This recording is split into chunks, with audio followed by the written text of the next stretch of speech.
કેમ છો વિદ્યાર્થી મિત્રો? ધોરણ 10 વિજ્ઞાન વિષયના પ્રકરણ 11 માનવ આંખ અને રંગબેરંગી દુનિયા. મિત્રો, કોરોનાની પરિસ્થિતિના લીધે આ વખતે તમે શાળાએ આવી શક્યા નથી અને એના કારણે આપણા ગુજરાત માધ્યમિક અને ઉચ્ચતર માધ્યમિક શિક્ષણ બોર્ડ દ્વારા અભ્યાસક્રમમાં કેટલોક ઘટાડો કરવામાં આવ્યો છે અને આ પ્રકરણમાંથી પણ જેટલા મુદ્દાઓ આ વર્ષ પૂરતા તમારા અભ્યાસક્રમમાં સમાવિષ્ટ રાખ્યા છે એના વિશેની ચર્ચા આજે આપણે આમાં કરવા જઈ રહ્યા છીએ.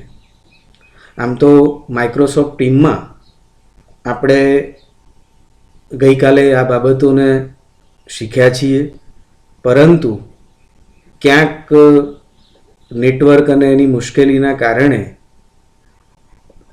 તમે પૂરેપૂરું સાંભળી ન શક્યા હોય, એટલા માટે આ વિડીયો તમારી સામે મૂકું છું કે જેથી તમે અનુકૂળતાએ એને જોઈ શકો.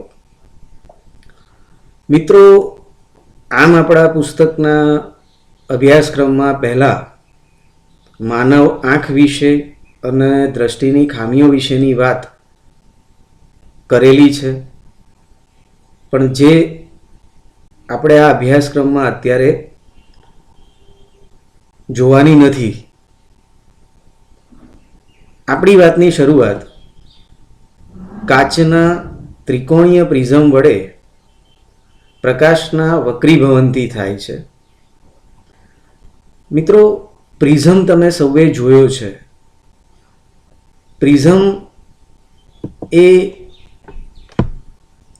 એવો પદાર્થ છે કાચનો બનેલો કે જેના બંને પાયા ત્રિકોણાકાર છે. તમે આકૃતિમાં અહીંયા જોઈ શકો છો કે પાયા બંને એના ત્રિકોણાકાર છે અને એના જે પાર્શ્વીય પૃષ્ઠો છે એ લંબચોરસ છે. એવા 3 પૃષ્ઠો લંબચોરસ અને 2 ત્રિકોણાકાર પાયા, એમ 5 પૃષ્ઠોનો આ પ્રિઝમ બનેલો છે.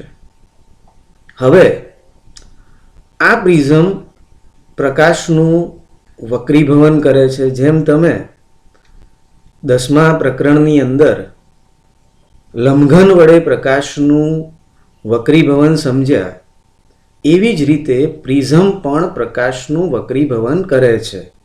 મિત્રો, વક્રીભવન એટલે જ્યારે પ્રકાશનું કિરણ કોઈ એક પારદર્શક માધ્યમમાંથી બીજા પારદર્શક માધ્યમમાં દાખલ થાય ત્યારે બે માધ્યમને છૂટા પાડતી સપાટી આગળ પોતાની દિશા બદલે છે, વાંકું વળે છે, વક્ર થાય છે અને આ વક્ર પામવાની ઘટનાને પ્રકાશનું વક્રીભવન કહે છે. દાખલા તરીકે અહીંયા આગળ આકૃતિમાં સમજીએ. મિત્રો, આનો જે પ્રયોગ છે એ પ્રયોગની એક વિડીયો લિંક તમને નીચે ડિસ્ક્રિપ્શન બોક્સમાં આપેલી છે. તમે જો એને ઓપન કરશો તો આ પ્રયોગને પણ તમે નિહાળી શકશો કે કેવી રીતે પ્રિઝમ વડે પ્રકાશનું વક્રીભવન થાય છે. હવે અહીં સમજીએ કે આ પ્રકાશનું કિરણ છે કે જે પ્રિઝમ ઉપર આપાત થાય છે E બિંદુ આગળ. એનો મતલબ કે આ PQ અથવા તો PE એ આપાત કિરણ થશે. પ્રિઝમ કાચનો છે એટલે કાચના માધ્યમમાં એનું વક્રીભવન થશે, વાંકું વળશે. એટલે જુઓ, તરત જ એની દિશા અહીં બદલાઈ જાય છે. અને એ જ રીતે આ વક્રીભવન પામેલું કિરણ EF એ જ્યારે પાછું કાચમાંથી હવામાં આવે છે, બહાર નીકળે છે, ત્યારે ફરીથી પાછું બીજી વખત વક્રીભવન પામે છે. એટલે જુઓ, એ ત્યાં પણ વાંકું વળે છે અને નિર્ગમન પામે છે, બહાર નીકળે છે, એક્ઝિટ પામે છે, નિકાસ પામે છે.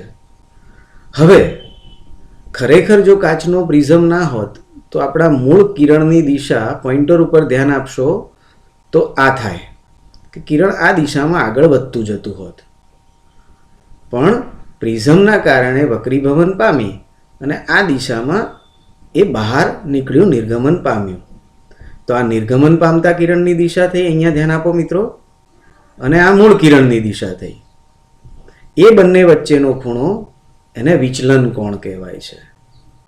તો કેટલાક પારિભાષિક શબ્દો પણ તમે સમજી શકો છો. દાખલા તરીકે પીઈ તો આપાત કિરણ છે, તો આ પીઈ આપાત કિરણ થયું. ઈએફ વક્રીભૂત કિરણ છે, મતલબ વક્રીભવન પામ્યા બાદ આ કિરણ છે. અને બીજી વખતનું વક્રીભવન એટલે કે નિર્ગમન પામતું કિરણ, બહાર નીકળતું કિરણ એફએસ છે. એ જ રીતે ખૂણો એ એને પ્રિઝમ કોણ કહેવાય છે. પ્રિઝમની બે સપાટી, પાસેની સપાટી વચ્ચેના ખૂણાને આપણે પ્રિઝમ કોણ કહીશું. એ જ રીતે આપાત બિંદુ ઈ છે મિત્રો, એ બી સપાટી છે અને ઈ ઉપર સપાટીને દોરેલો લંબ છે આ. તો આ લંબ અને આપાત કિરણ વચ્ચેનો ખૂણો મિત્રો, જેને આઈ વડે દર્શાવ્યો છે અહીંયા, એને આપાત કોણ કહીશું. લંબ અને વક્રીભૂત કિરણ વચ્ચેનો ખૂણો એને આપણે વક્રીભવન કોણ કહીશું, જેને આર વડે દર્શાવેલો છે. એ જ રીતે એસી સપાટીને દોરેલો લંબ એમ ડેશ છે અને આ એમ ડેશ લંબ અને નિર્ગમન કિરણ એ બંને વચ્ચેનો ખૂણો ઈ વડે દર્શાવ્યો છે અને આ ખૂણા ઈને નિર્ગમન કોણ કહીશું. આપાત કોણ, આ વક્રીભવન કોણ અને આ નિર્ગમન કોણ. અને નિર્ગમન કિરણની દિશા અને મૂળ આપાત કિરણ આ બંને વચ્ચેના ખૂણાને વિચલન કોણ એટલે કે ડી વડે દર્શાવવામાં આવે છે. તો કાચનું પ્રિઝમ એ પ્રકાશનું વક્રીભવન કરે છે. હવે તમને એમ થશે કે આપણે આ બાબતને કેમ સમજ્યા. તો મિત્રો, આપણું મૂળ આ પ્રકરણમાં અભ્યાસ કરવાની જે બાબતો છે એમાં આપણે કુદરતમાં થનારી ઘટનાઓની વાત કરવા માગીએ છીએ. તો આ પ્રિઝમ વડે જે વક્રીભવન થાય છે એના કારણે કઈ કઈ ઘટનાઓ થાય છે. પણ એના પહેલાં આ કાચનું પ્રિઝમ આ વક્રીભવનના કારણે શ્વેત પ્રકાશનું વિભાજન કરે છે, એને આપણે સમજી લઈએ. પરીક્ષા માટે 3 માર્કમાં ખૂબ જ અગત્યનો પ્રશ્ન ગણી શકાય કે કાચના પ્રિઝમ વડે શ્વેત પ્રકાશનું વિભાજન, આકૃતિ દોરી સમજાવો. તો આપણે મિત્રો એને સમજીએ. તો વિભાજન એટલે શું? તો પ્રકાશનું તેના ઘટક રંગોમાં વિભાજન થવાની ઘટનાને પ્રકાશનું વિભાજન કહે છે. ઘટક રંગો, તો એનો મતલબ કે પ્રકાશ કયા રંગોનો બનેલો છે. જે રંગોનો બનેલો છે એ રંગોને એના ઘટક રંગો કહીશું. તો આ માટેનો સૌપ્રથમ પ્રયત્ન સર આઇઝેક ન્યૂટને કરેલો.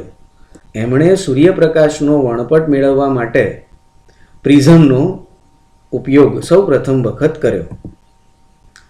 મિત્રો, આકૃતિ સમજીએ કે જ્યારે કાચના પ્રિઝમની એક સપાટી ઉપર શ્વેત પ્રકાશનું ત્રાંસુ કિરણ આપાત કરવામાં આવે છે ત્યારે એ માધ્યમની અંદર વક્રીભવન પામે છે. આવું આપણે હમણાં જ વાત કરી ગયા. પણ શ્વેત પ્રકાશનું જે કિરણપુંજ છે, કિરણપુંજ મતલબ પ્રકાશના કિરણોનો સમૂહ.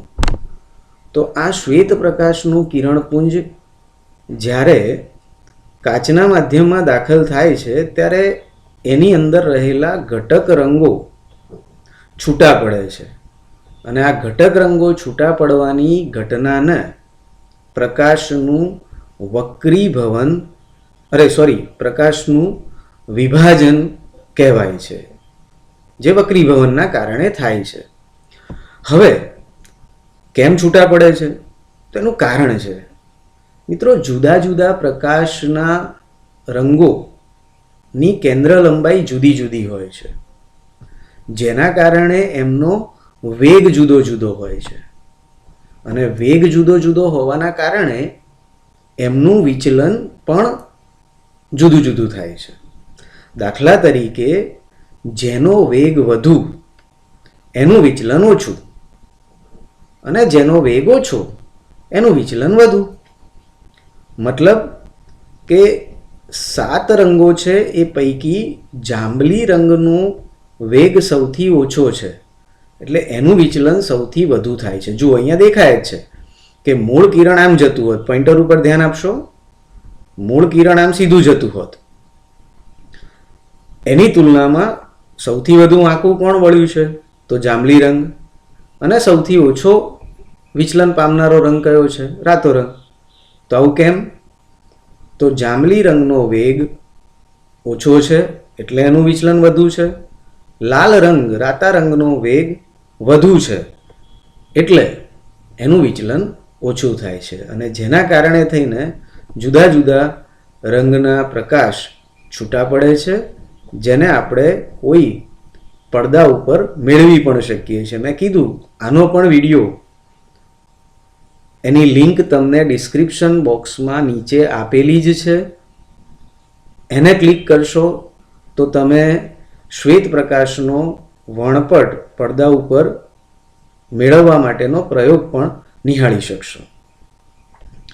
તો આ જે વાત આપણે કરી, અને ફરીથી આપણે શબ્દોમાં સમજી લઈએ કે શ્વેત પ્રકાશનું પ્રિઝમ શ્વેત પ્રકાશને એના 7 ઘટક રંગોમાં વિભાજિત કરે છે.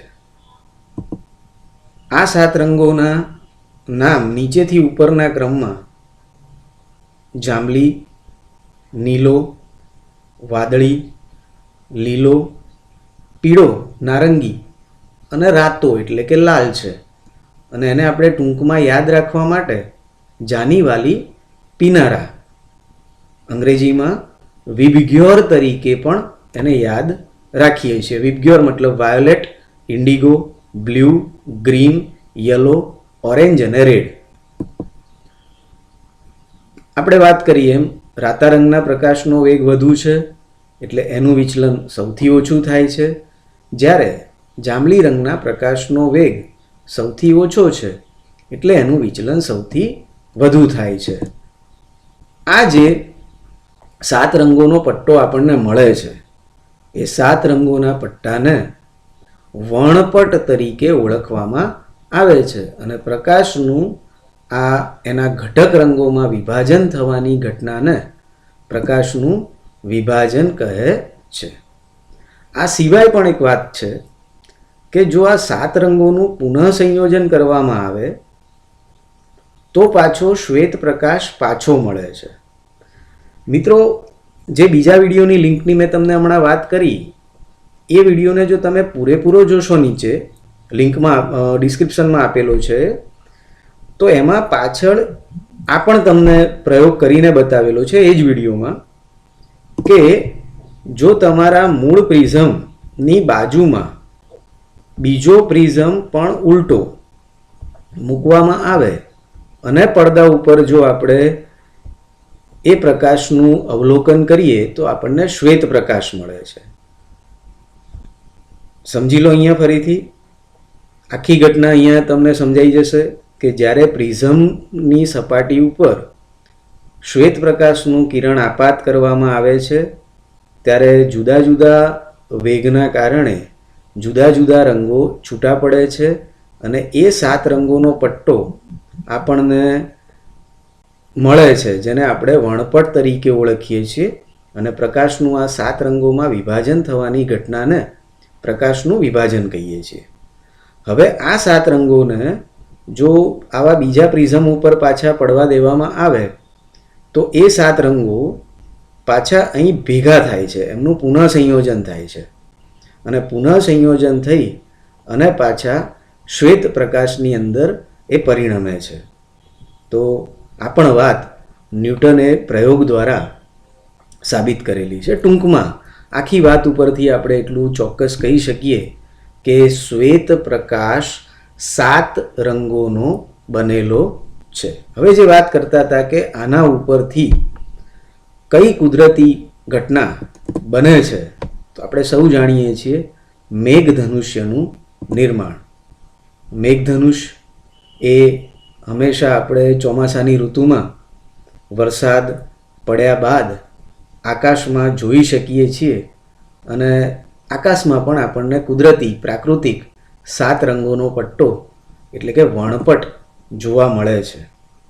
મેઘધનુષ્ય હંમેશા આકાશમાં સૂર્યની વિરુદ્ધ દિશામાં રચાય છે, કારણ કે સૂર્યમાંથી આવતા પ્રકાશના કિરણો એ વાતાવરણમાં રહેલા પાણીના નાના નાના સૂક્ષ્મ બુંદોમાંથી પસાર થાય છે અને આ બુંદ જે છે એ પ્રિઝમ તરીકે વર્તે છે. અને આપણે હાલ જ જોયું કે પ્રિઝમ એ શ્વેત પ્રકાશનું વિભાજન કરે છે અને આ બુંદો વડે દાખલ થતા પ્રકાશનું આકૃતિમાં જોશો ઉપરની તો તમને ચોક્કસ ખ્યાલ આવશે.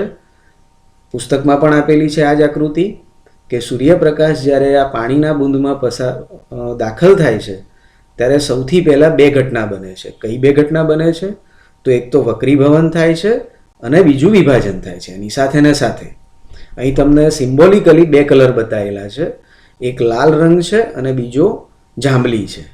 અને એનું કારણ એ છે કે આપણે બધા રંગોને એક સાથે બતાવી શકતા નથી આકૃતિમાં, એટલે તમને સમજ પડે. એની વચ્ચે બીજા રંગો છે જેમ આપણે સમજીશું, એટલે તમને સમજ પડે મિત્રો. એટલે અહીંયા 2 રંગો આપણે બતાવ્યા છે. તો આ રીતે 7 રંગો છૂટા પડે છે. એટલે વિભાજન થયું, એના પહેલાં અહીંયા વક્રીભવન થયું. એટલે સૌથી પહેલાં બંને ઘટના સાથે બને, વિભાજન અને વક્રીભવન. ત્યારબાદ અહીં આપાત થશે, એટલે અંદરના અંદર એ પાછું ફેંકાશે અને પ્રકાશનું કિરણ પાછું ફેંકાય એ જ માધ્યમમાં, એને તમે આગળના પ્રકરણમાં ભણી ગયા છો પરાવર્તન. અને અહીંયા પાણીના ટીપાની અંદર પરાવર્તન થાય છે એટલે એને આંતરિક પરાવર્તન કહીશું. એટલે બીજું શું બને છે? તો આંતરિક પરાવર્તન. મિત્રો ક્રમ યાદ રાખજો, પરીક્ષામાં ખૂબ જ અગત્યનો મુદ્દો છે, પૂછાય છે કે સૌથી પહેલી ઘટના મેઘધનુષ્યમાં કઈ બને છે? તો વક્રીભવન અને વિભાજન. બીજા નંબરે આંતરિક પરાવર્તન થાય છે અને ત્રીજા નંબરે જ્યારે પાણીમાંથી એ હવાના માધ્યમમાં બહાર નીકળે છે એટલે પાછું પ્રકાશનું વક્રીભવન થાય છે. અને આ રીતે આપણે આકાશ ઉપર, આકાશના ફલક ઉપર 7 રંગોનો પટ્ટો જોઈ શકીએ છીએ. નીચેથી ઉપરનો ક્રમ જાનીવાલી પીનારા છે. યાદ રાખજો કે નીચે જાંબલી અને ઉપર રાતો રંગ જોવા મળશે. હા, પણ કેટલીક વખત મિત્રો આકાશમાં 2 મેઘધનુષ્ય સાથે જોવા મળે છે, ત્યારે બીજા મેઘધનુષ્યમાં રંગોનો ક્રમ ઉલટો હોય છે, એ ગૌણ મેઘધનુષ્ય છે. આ સિવાય પણ તમે જ્યારે પાણીના ધોધ, દાખલા તરીકે અહીંયા આકૃતિમાં તમે જુઓ તો પાણીના ધોધ અને પાછળ સૂર્ય હોય એ રીતે આપણે ઊભા હોઈએ ત્યારે આ રીતે આપણને એ મેઘધનુષ્ય જોવા મળે છે. અને આ આકૃતિમાં તમે ખાસ જોશો આ ફોટામાં તો 2 મેઘધનુષ્ય છે. એમાં અહીંયા ઉપર જાંબલી છે અને નીચે લાલ છે, મતલબ કે આ ગૌણ મેઘધનુષ્ય છે. અને આપણું મૂળભૂત મેઘધનુષ જેમાં નીચે જાંબલી અને ઉપર રાતો છે. તો આ વાત કરી મેઘધનુષ્ય વિશેની. હવે આપણે વાત કરીએ વાતાવરણીય વક્રીભવનની અને એના કારણે જોવા મળતી કુદરતની કેટલીક ઘટનાઓની.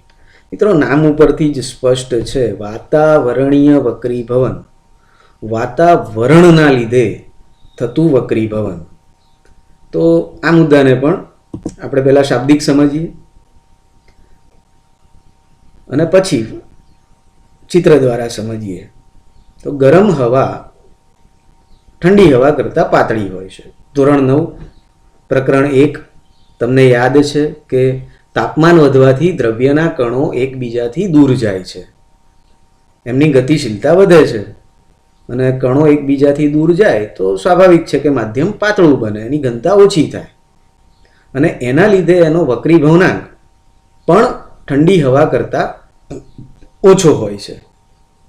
હવે અહીં વક્રીભવનકારક માધ્યમ હવાની ભૌતિક પરિસ્થિતિ પણ સ્થિર હોતી નથી. મતલબ કે જ્યારે વાતાવરણની અંદર જે હવા રહેલી છે કોઈ દિવસ સ્થિર હોતી નથી, હવા સતત ગતિશીલ છે, એટલે માધ્યમ સતત બદલાતું રહે છે. ક્યારેક હવા પાતળી હોય કોઈ જગ્યાએ તો તરત બીજી જ સેકન્ડે ત્યાં ઘટ્ટ બની જાય, પાછું પવનની લહેર આવે તો પાછી ત્યાં પાતળી બની જાય. મતલબ માધ્યમની ઘનતા જે છે એ સતત બદલાતી હોય છે, અને જેના કારણે આપણને વસ્તુનું દેખીતું સ્થાન પણ સતત બદલાતું જોવા મળે છે. અને એના કારણે વાતાવરણીય વક્રીભવનની અસરો આપણને દેખાતી હોય છે. વધુ આગળ ક્લિયર કરીએ પણ એના પહેલાં આપણે સમજી લઈએ કે કઈ કઈ ઘટનાઓ આના કારણે બને છે. વાતાવરણીય વક્રીભવનના કારણે તારાઓનું ટમટમવું અને વહેલો સૂર્યોદય અને મોડો સૂર્યાસ્ત, આ બે ઘટનાઓનો અભ્યાસ આપણે આજે કરવાનો છે, જે વાતાવરણીય વક્રીભવનના કારણે ઉદ્ભવે છે. સૌથી પહેલાં જોઈએ તારાઓનું ટમટમવું. આની સાથે જ તમને વાતાવરણીય વક્રીભવન પણ ક્લિયર થઈ જશે. મિત્રો, તમે જોઈ શકો છો કે અહીં તારાઓ આકાશમાં જ્યારે પણ આપણે અવલોકન કરીએ છીએ ત્યારે એમની તેજસ્વીતામાં વધઘટ થતી જોવા મળે છે, અને એ તેજસ્વીતામાં જે વધઘટ થતી જોવા મળે છે એને આપણે તારાઓનું ટમટમવું કહીએ છીએ. હવે આવું કેમ થાય છે? તો એના માટે જવાબદાર છે વાતાવરણીય વક્રીભવન. મિત્રો, અહીં તમે આ ફોટાને સ્પષ્ટ રીતે જો સમજો તો પૃથ્વી ઉપર કોઈ માણસ કોઈ જગ્યાએ હોય ત્યારે એની નજીકની હવા એના માટે પાતળી છે. જેમ જેમ ઉપર જતા જાઓ એમ ક્રમશઃ ઘટ્ટ થતી જાય છે.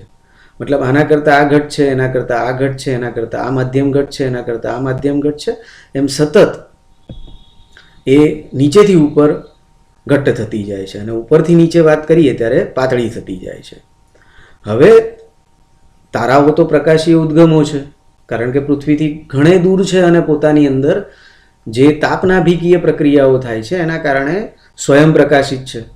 એટલે એમાંથી આવતું પ્રકાશનું કિરણ મિત્રો જ્યારે પૃથ્વીના વાતાવરણમાં પ્રવેશ કરે છે ત્યારે ક્રમશઃ એ વક્રીભવન પામતું જાય છે, કારણ કે ઘટ્ટ માધ્યમમાંથી પાતળા માધ્યમમાં દાખલ થાય છે, અને જેના કારણે લંબ તરફ વળે છે. મિત્રો, ઘટ્ટ માધ્યમમાંથી પાતળા માધ્યમમાં દાખલ થાય ત્યારે એ લંબ તરફ વળે છે, અને જેના કારણે જે દિશામાંથી પ્રકાશનું કિરણ તમારી આંખમાં પ્રવેશે છે તમને વસ્તુ એ દિશામાં દેખાય. એટલે અહીં થશે શું કે તારો તમારો અહીંયા નીચે છે જુઓ, પણ તમને એ તારો સહેજ ઉપર દેખાશે. એટલે મૂળ સ્થાન અને આભાસી સ્થાન બદલાય છે.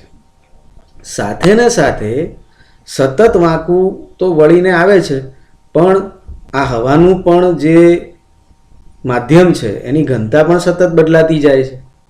એટલે તારો કોઈ ચોક્કસ જગ્યાએ આપણને દેખાતો નથી, કોઈ એક જ જગ્યાએ ફિક્સ ચોંટાડેલો દેખાતો નથી, પણ એનું સ્થાન સતત ને સતત થોડું બદલાતું જાય છે, અને આપણી આંખમાં પ્રવેશતા પ્રકાશની માત્રા પણ અનિયમિતપણે બદલાતી જાય છે. એટલે કોઈ વાર તેજસ્વી દેખાય, કોઈ વાર ઝાંખો દેખાય, અને આવું સતત થતું રહે એટલે આપણને તારો ટમટમતો દેખાય છે.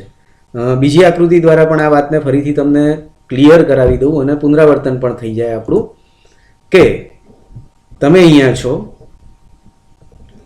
આ તારાનું મૂળ સ્થાન છે. ઉપરથી નીચે આવતા આ પ્રકાશનું કિરણ ક્રમશઃ ઘટ્ટ માધ્યમમાંથી પાતળા માધ્યમમાં દાખલ થતું જાય અને લંબ તરફ વાંકું વળતું જાય. જે દિશામાં અહીંયા કિરણ તમારી આંખમાં પ્રવેશ કર્યું મિત્રો, એટલે એની સીધી રેખામાં તમને વસ્તુ દેખાય. એટલે તમને તારો ક્યાં દેખાશે? તો અહીં દેખાશે. આ તારાનું મૂળ સ્થાન નથી, પણ તમને દેખાય છે એ સ્થાન છે. એટલે કે આ તારાનું આભાસી સ્થાન થયું, અને ખરેખર આ તારો તો આ જગ્યાએ છે. હવે આભાસી સ્થાન અલગ દેખાય છે, આ એક વાત થઈ. બીજી વાત એ થશે કે અહીંયા જે હવા છે, આ હવાની ઘનતા સતત બદલાતી જાય છે, અને હવાની ઘનતા સતત બદલાતી જતી હોવાના કારણે તમને તમારી આંખમાં જે આ પ્રકાશ દાખલ થાય છે એ પ્રકાશનું પ્રમાણ, એની માત્રા પણ વધઘટ થતી રહેશે અને જેના કારણે થઈને તારાનું સ્થાન પણ તમને સ્થિર નહીં દેખાય, અહીંયા હલતો દેખાશે આમ, અને પ્રકાશની માત્રા પણ તમને બદલાતી જણાશે અને જેના કારણે તમને તારો ટમટમતો જણાય છે. ચલો હવે બીજી ઘટના તરફ જઈએ. વહેલો સૂર્યોદય અને મોડો સૂર્યાસ્ત. આ મિત્રો આપણા માટે છે. કુદરતી સૂર્યોદય અને કુદરતી સૂર્યાસ્તની વાત નથી. સૂર્યોદય કોને કહેવાય? તો આપણને ખબર છે કે જ્યારે ક્ષિતિજમાંથી સૂર્ય બહાર ડોક્યું કરે ત્યારે એને આપણે સૂર્યોદય કહીએ છીએ અને એ જ રીતે સૂર્ય જ્યારે સંધ્યા સમયે ક્ષિતિજની અંદર દાખલ થાય ત્યારે તેને આપણે સૂર્યાસ્ત તરીકે ઓળખીએ છીએ. અને આ કુદરતનો એક નિત્યક્રમ છે જેનાથી આપણું જીવન ચાલી રહ્યું છે. પણ પ્રકાશના સંદર્ભમાં આપણે આ વાતને સમજવી છે કે વહેલો સૂર્યોદય અને મોડો સૂર્યાસ્ત કેવી રીતે? તો વાતાવરણીય વક્રીભવનના કારણે મિત્રો આપણને ખરેખર જ્યારે સૂર્યોદય થાય છે એટલે કે ક્ષિતિજની બહાર સૂર્ય નીકળે છે એની 2 મિનિટ પહેલાં જ આપણને સૂર્ય દેખાઈ જાય છે. હવે એવું કેમ બને છે? તો હમણાં આપણે આગળ જે વાત કરી કે તારાના મૂળ સ્થાન કરતાં એનું આભાસી સ્થાન થોડુંક ઉપર દેખાય છે. એટલે ખરેખર સૂર્ય તો ક્ષિતિજની નીચે છે, આપણને ન દેખાવો જોઈએ, પણ એનું આભાસી સ્થાન એનાથી સહેજ ઉપર છે, એના કારણે એ આપણને દેખાઈ જાય છે અને આ ઘટના 2 મિનિટ વહેલા થાય છે. અને એ જ રીતે ખરેખર સૂર્યાસ્ત થઈ જાય છે, સૂર્ય ક્ષિતિજની નીચે જતો રહે છે, આપણને દેખાવો ના જોઈએ પણ એનું આભાસી સ્થાન તો એનાથી ઉપર હોય છે, એટલા માટે એ આપણને દેખાય છે 2 મિનિટ સુધી વધારે અને એટલા માટે સૂર્યાસ્ત આપણા માટે 2 મિનિટ મોડો થાય છે. હવે આકૃતિ આપણે જોઈએ બાજુમાં. તો આકૃતિમાં માની લો કે અહીંયા અવલોકનકાર છે, સમજજો વાતને. તો એની સીધી રેખામાં એના માટે આ ક્ષિતિજ થઈ ગઈ. આની નીચેની કોઈ વસ્તુ એને દેખાશે નહીં. હવે ખરેખર સૂર્ય અહીંયા છે હાલ, એવું માનીએ આપણે, તો એનું મૂળ સ્થાન થયું, પણ એનું આભાસી સ્થાન એનાથી સહેજ ઉપર છે અને એટલા માટે એ ક્ષિતિજની ઉપર દેખાય છે અને ક્ષિતિજની ઉપર દેખાય છે એટલે આપણને એ દેખાય છે. ખરેખર એ આપણને દેખાતો હોવો જોઈએ નહીં. અને આ સમયગાળો 2 મિનિટનો છે એટલા માટે આપણને 2 મિનિટ આપણા માટે સૂર્યોદય વહેલો થાય છે. અને એ જ સેમ ઘટના કે જ્યારે સૂર્યાસ્ત થાય છે ત્યારે સૂર્ય ખરેખર ક્ષિતિજની નીચે જતો રહે છે, અહીંયા જોજો, પણ એનું આભાસી સ્થાન આપણે આગળ વાત કરીએ એમ થોડુંક ઉપર જણાય છે અને જેના કારણે થઈને મિત્રો આ જે સૂર્ય છે એ સૂર્યાસ્ત થયા પછી પણ આપણને 2 મિનિટ સુધી દેખાય છે. આમ આપણા માટે દિવસની લંબાઈ 4 મિનિટ જેટલી વધી જાય છે. તો મિત્રો આટલા મુદ્દાઓની ચર્ચા જો તમે એને સરળ શબ્દોમાં ધ્યાનથી સમજશો, તમે ધ્યાનથી આજની વાતને જો સાંભળી પણ હશે તો તમને ચોક્કસ આ બાબતોમાં હવે પૂરેપૂરો ખ્યાલ આવી ગયો હશે. એટલે હું આશા રાખું છું કે હવે આપણા વિજ્ઞાનનું પ્રકરણ 11 તમને ચોક્કસ સંપૂર્ણપણે ક્લિયર થયું હશે. ખૂબ ખૂબ ધન્યવાદ. બીજા વિડીયોમાં ફરીથી મળીશું.